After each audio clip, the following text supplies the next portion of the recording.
Steve, have you ever found yourself invited to a workshop? You turn up to the workshop, eager and all, expecting great stuff. And then you start slowly to realize, there's only one person talking here.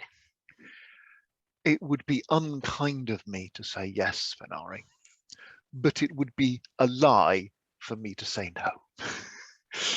It happens quite often. And often it's people who are passionate and care and want to move stuff on, who maybe are subject matter experts, who call a workshop and they're like, right, here's the thing, and this is the thing, and this is the thing.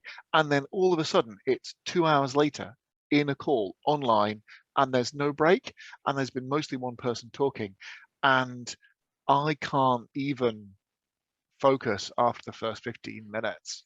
So that's a talk shop, not the Yes. workshop. Talk shop, not a workshop. Or there's a group of people and they just talk around stuff and just keep on talking. Yes, I've been to those, and often it's interesting conversations, but they don't lead anywhere. And I have had some people lately discussing with me, online workshops, that's a drag. I start wondering, maybe they have been to talk shops and not workshops. So what can we do here? Something that I do is maybe put in chat. So I might use in chat, I would say, I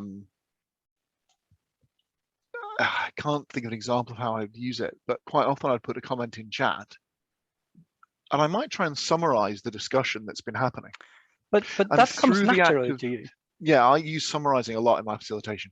Through summarizing, I might then try and get the group to realize that they've already talked about this. There's a summary, that's done. Or actually through the act of summarizing, it might help the group realize what it is they're missing and why they're still going around. And I might try summarizing in chat if I couldn't come on voice. That would be my first take on that. When you're a facilitator, if you go to a bad meeting, can you actually sit there and just live through it and pretend like nothing happened? Yep. I find that very, very hard.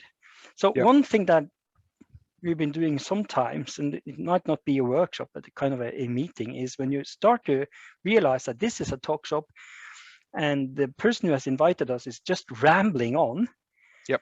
I've taken a look. If there's an agenda, I have raised my hand and started to draw out like a time wheel and say, okay, so we have 40 minutes left. Now we're here.